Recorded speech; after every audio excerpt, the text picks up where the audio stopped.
La brutal guerra entre el CJNG y el Cártel de Sinaloa. Sin duda, los nombres de estos cárteles provocan escalofríos a las personas familiarizadas con su feroz dominio dentro y fuera de la frontera mexicana. Sin embargo, aunque parecen tener intereses similares, su estructura y operaciones varían enormemente. Bienvenidos a un nuevo vídeo. Hoy nos embarcamos en un viaje para conocer los orígenes, líderes y actividades de dos de los cárteles más temidos del mundo. Si te gusta este tipo de contenido, suscríbete a nuestro canal, es gratis. Ahora sí, comencemos. El Cártel de Sinaloa. La historia comienza en 1960 con Pedro Avilés Pérez, el hombre que es considerado como el pionero del narcotráfico y el primer capo de la droga que salió de México. El estado de Sinaloa era notoriamente conocido como el centro del cultivo de marihuana, con varias familias involucradas activamente en el cultivo ilegal. Al principio, se consumía localmente en el estado y se vendía discretamente a los turistas que visitaban la zona para relajarse o por negocios. Sin embargo, muy pronto, algunos de los residentes empezaron a explorar oportunidades de ganar dinero traficando con marihuana más allá de las fronteras mexicanas, empezando por la cercana Norteamérica. Pérez fue uno de esos hombres que no solo empezó a traficar con grandes cantidades de droga a América, sino que también se le atribuye el mérito de ser el primero en utilizar aviones para el contrabando de drogas. Su reinado llegó a su fin poco más de una década después de iniciar el tráfico, cuando fue abatido por la policía en un tiroteo en 1978. Sin embargo, antes de morir, hizo algo de lo que la mayoría de los capos de los cárteles de la droga son ahora sinónimo: crió y formó a una nueva generación de capos de la droga.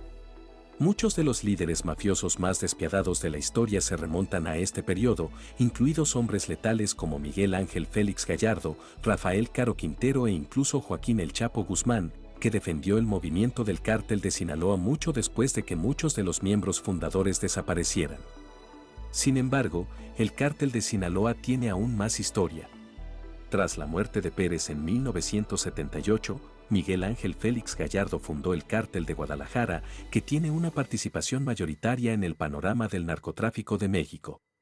Suscitaron mucho miedo en los corazones de los lugareños y demostraron ser una amenaza tan mortífera y poderosa que el gobierno intentó por todos los medios desplazarlos sin mucho éxito. Pero su némesis llegó en 1985, cuando tocaron a un ciudadano estadounidense y agente de la Administración de Control de Drogas, Enrique Camarena Salazar. No se trataba de un simple aviso. Camarena fue secuestrado, torturado, brutalmente asesinado y su cuerpo gravemente mutilado. Así, la ira de las autoridades estadounidenses se encendió gravemente contra el cártel y trataron de destruirlo por todos los medios posibles. Se ejerció una intensa presión sobre el gobierno mexicano para pescar a los líderes y miembros del famoso cártel, por lo que se separaron y huyeron para eludir su detención. En ese momento, Gallardo se vio obligado a dividir el cártel en dos grandes facciones. Tras su detención en 1989, el Cártel de Guadalajara dejó de existir como un todo. En su lugar, las dos facciones empezaron a operar de forma independiente. Una de las facciones era el Cártel de Sinaloa, que más tarde pasaría de ser una pequeña facción a convertirse en uno de los grupos más temidos de México. El segundo era el Cártel de Tijuana. Uno normalmente imaginaría que habrían empezado a trabajar estrechamente y en unidad, ya que nacieron del mismo origen. Pero esto no era un cuento de hadas de dos amantes. Era una lucha de poder entre pandilleros letales que lo querían todo, aunque eso significara acabar con todo el que se interpusiera en su camino. En 2009 un camión abandonado con un contenido abominable y una nota marcaron el inicio de lo que hoy se considera la organización criminal más peligrosa de todo México. Cuando las autoridades fueron alertadas sobre el camión, abandonado en un barrio residencial, nada podría haberles preparado para el horrendo espectáculo que se encontraron. Los cadáveres en descomposición de 3 hombres habían sido abandonados allí con un mensaje para quien lo descubriera. Decía: somos el nuevo grupo Maya Zetas y estamos en contra del secuestro y la extorsión, y los combatiremos en todos los estados por un México más limpio. Los Maya Zetas decían ser un nuevo grupo que se preocupaba por los intereses del pueblo y que solo querían acabar con cárteles, pandillas y otros grupos criminales. Pero lo que querían era eliminar a esos grupos para poder tomar el mando como el único cartel de México. Su objetivo no era solo estar a la cabeza del tráfico de drogas, sino ser los únicos en el negocio. Sin embargo, al igual que otros cárteles, sus orígenes se encuentran en grupos de cárteles más antiguos. En el caso de Sinaloa, fue el Cártel de Guadalajara, pero en el de Jalisco Nueva Generación, fue el Cártel Milenario, con Óscar Valencia, también conocido como el Lobo, a la cabeza. Este grupo trabajaba como estrecho aliado del Cártel de Sinaloa y les ayudaba en sus acuerdos financieros y en los envíos de droga. En un giro sin precedentes de los acontecimientos, el Lobo fue capturado por las autoridades, pero hubo varias controversias en torno a su detención, ya que el cártel se dividió en dos facciones. Un bando acusó al otro de haber entregado a El Lobo a las autoridades que lo capturaron y por ello los bautizaron como Torcidos. Este nombre resultó ser un presagio del grave daño que causarían en Jalisco. Tras librar una guerra contra la facción contraria, la resistencia unificada con el cartel Milenario, ganaron y tomaron posesión exclusiva de todas las operaciones del cártel, se convirtieron en el Cártel de Jalisco Nueva Generación y unieron fuerzas con el Cártel de Sinaloa para derrotar a los Zetas. Esto resultó ser una asociación de corta duración, ya que el Cártel de Sinaloa es hoy uno de sus muchos enemigos acérrimos. El CJNG es ahora conocido por su brutalidad y sus asesinatos sin sentido. Se les atribuyen la mayoría de las peores atrocidades cometidas en México, y han conseguido extender el miedo tan amplia y rápidamente como el crecimiento de su comercio ilegal de drogas. Nos encontramos ante dos organizaciones mal afamadas con sus raíces profundamente arraigadas en suelo mexicano y sus tentáculos en ciudades de todo el mundo sedientas de sangre y dinero. Hemos visto cómo empezaron. Ahora veamos a los que las han dirigido hasta ahora y a los que aún hoy se sientan al timón de los asuntos. Sus líderes. Dos hombres iniciaron el Cártel de Sinaloa, Héctor Luis Palma Salazar y Joaquín Guzmán Loera. Pero en 1995, Salazar fue detenido y Guzmán asumió el liderazgo total del grupo del cártel. Ese mismo año fue detenido por su implicación en un tiroteo mortal en el aeropuerto de Guadalajara y condenado a prisión en la cárcel de máxima seguridad mexicana Puente Grande. Pero estar entre rejas no le restó autoridad ni le impidió controlar las operaciones de la banda. Se dice que el Chapo tenía todos los lujos que exigía y vivía una vida cómoda porque era capaz de sobornar al jefe de la prisión con enormes sumas de dinero. Las operaciones del Cártel de Sinaloa siguieron prosperando. Pero 6 años después de ser encarcelado, Guzmán decidió que estaba cansado de estar en la cárcel y planeó su fuga. No fue un gran plan de fuga. Simplemente lo sacaron en un cesto de la ropa sucia junto con dos socios cercanos, Juan José Esparragosa Moreno, también conocido como el Azul, e Ismael Mario Zambada García, también conocido como el Mayo. La pandilla expandió sus operaciones a lo largo y ancho. Trabajaban juntos en una estructura horizontal en la que cada persona tenía su facción del grupo y, sin embargo, trabajaban en pos de las mismas metas y objetivos para aplastar a sus enemigos y contrabandear drogas ilegales a tantos mercados viables como fuera posible. De nuevo en 2015, las autoridades fueron tras el Chapo y lo capturaron y mantuvieron en una prisión de máxima seguridad con un sistema de seguridad más fuerte y cámaras vigilándolo en todo momento. Sin embargo, un día los funcionarios de prisiones entraron en su celda y la encontraron vacía. Se había escapado. Se había cavado un agujero, o más bien un túnel. Desde el único punto de su celda, las cámaras de seguridad no podían ver la ducha.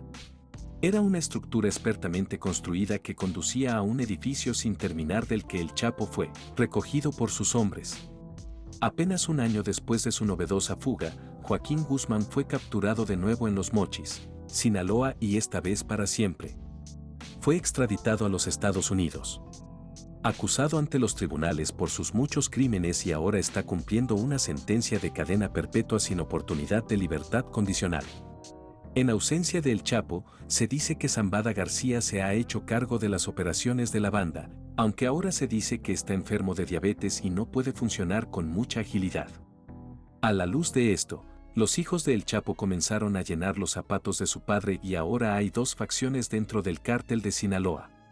Con rumores de asesinatos, luchas internas y una reciente reconciliación.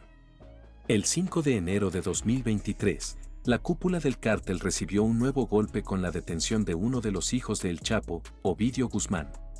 El CJNG, por su parte, ha tenido una estructura jerárquica de liderazgo más compleja, con varios líderes en diferentes niveles. Sin embargo, también ha tenido un historial de graves luchas internas, enfrentamientos internos y detenciones de varios de sus miembros principales. En 2011, el jefe de operaciones del cártel, Martín Arzola Ortega, fue detenido, y apenas un año después, Eliot Alberto Radil Copesa, elegido para sustituirle, también fue arrestado junto a más de una docena de miembros y líderes de la banda.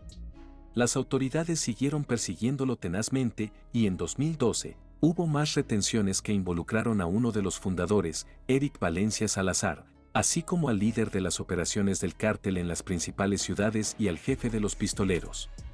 Durante este periodo, Nemesio Oseguera Cervantes fue el líder del grupo, pero su hijo, Rubén Oseguera González, quien fue instalado como el segundo al mando, fue capturado por la policía en 2014.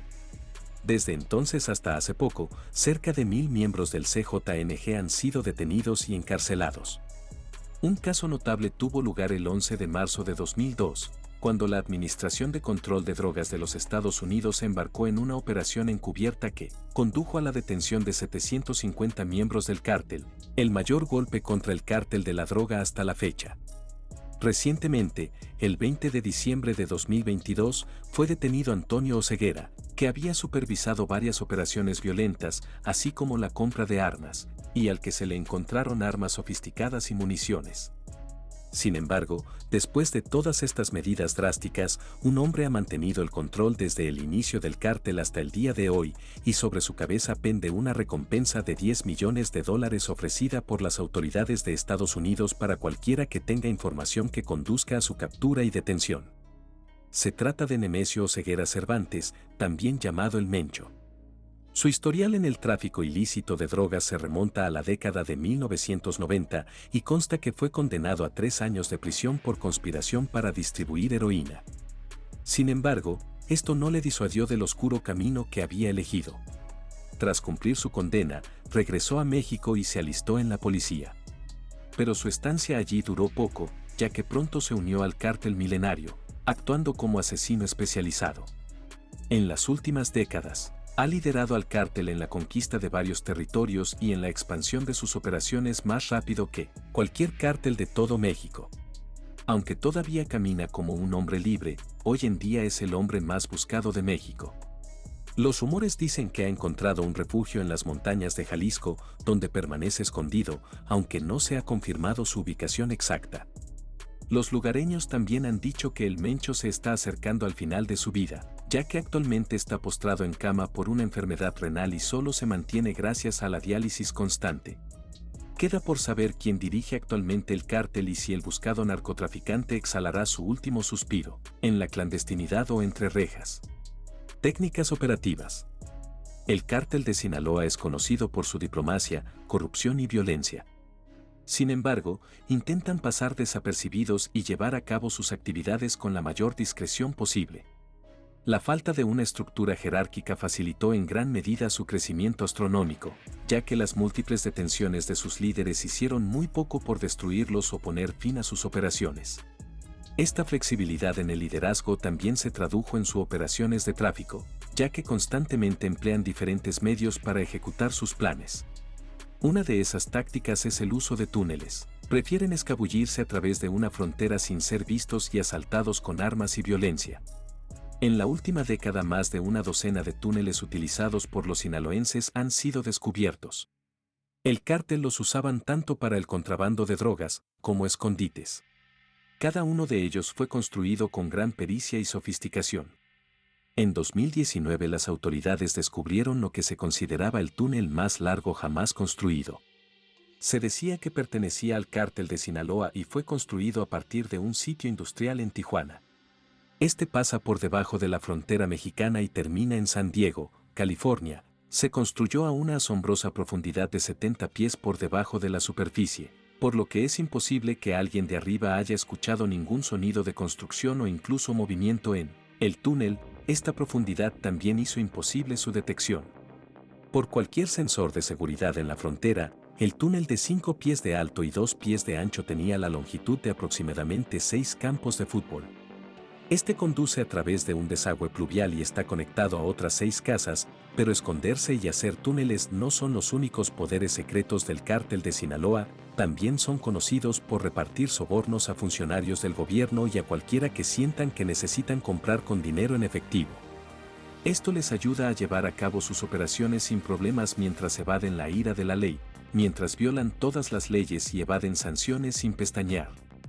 Sin embargo, debajo del aura aparentemente tranquila hay un rastro de muertes y violencia. A diferencia del cártel de Jalisco Nueva Generación que llenó las calles con los cuerpos de sus víctimas, está en un cartel inferior que acaba de hacer desaparecer a la gente. En el año 2009 Santiago Mesa López, apodado el Estafador, confesó haber facilitado la desaparición de innumerables cuerpos. Los expertos dicen que este número puede ascender a miles, pero se desconoce el número exacto. López fue responsable de disolver los cadáveres de las víctimas del cartel en grasas ácidas y luego depositarlos en grandes pozos.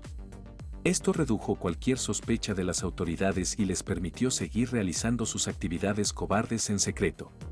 En cambio, el cártel de Jalisco Nueva Generación nada esconde, violencia más violencia y mayor violencia que parece ser su mantra. Desde el inicio hasta ahora, su modo de operación parece estar basado en ser el cartel más brutal. En cualquier lugar donde se encuentren, buscan eliminar a cualquier pandilla rival, funcionarios gubernamentales, agentes de seguridad, políticos, titulares de cargos públicos y cualquier persona que intente interponerse en su camino, por lo que han logrado infundir miedo en los corazones de todos y cada uno. Incluso se informa que eran más temidos y respetados que la policía o el gobierno.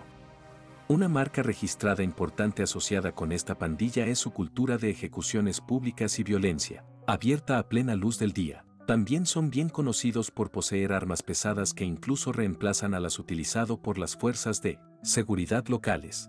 El cártel también perpetúa la larga tradición de que las bandas criminales cobran impuestos a los negocios locales y obligan a los dueños de negocios a someterse al amenazarlos con matarlos y acabar con sus familias si incumplen con sus pagos. Estas tarifas que exigen son muchas veces escandalosas y exorbitantes, pero los dueños de negocios tienen que pagar o enfrentar su ira. Esto es bastante irónico porque al CJNG le gusta pintarse a sí mismo como una especie de salvador para el público. Afirman estar en contra de la violencia de las pandillas, extorsión, secuestros y asesinatos, y sin embargo, hacen las mismas cosas. El cártel pinta sus feroces ataques contra las pandillas rivales como un medio para limpiar la sociedad de vicios y protegiendo a la gente del daño. En un intento de afirmar esta falsa verdad, también se involucran en actividades filantrópicas como repartir juguetes, alimentos y otros artículos a las familias. Las escuelas se quedan con las generosas donaciones de computadoras y otros artículos académicos. Cuando un terremoto masivo azotó a México en 2021, el CJNG fue el primero en responder, prestando ayuda a las personas desplazadas. Lo que sirven es un tazón mixto de profunda amargura y un poco de la llamada dulzura. Otro aspecto importante de la operación de este cartel es la cantidad de control que ejerce sobre los informes policiales de los lugareños. Insisten en que más de la mitad de la fuerza policial respondió directamente e incluso están en su nómina. Esto hace que sea difícil para la policía tomar medidas drásticas contra sus actividades o ejercer autoridad sobre ellos. Usan drones y explosivos para causar estragos. Muchas ciudades han perdido la esperanza en la policía por la flagrante corrupción arraigada y se han dado a la tarea de protegerse de las actividades violentas del CJNG con el uso de grupos parapoliciales. Además del narcotráfico, el cártel también está involucrado en la trata de personas, el lavado de dinero, el tráfico sexual, el crimen organizado, el robo de petróleo y el tráfico de armas. Dos pandillas despiadadas del corazón de México con tantas diferencias y, sin embargo, tantas similitudes. Cuéntanos tu opinión en la cajita de comentarios. Si el vídeo te ha gustado, dale like. Suscríbete y no te olvides darle a la campanita para que no te pierdas próximos vídeos como este. Hasta la próxima.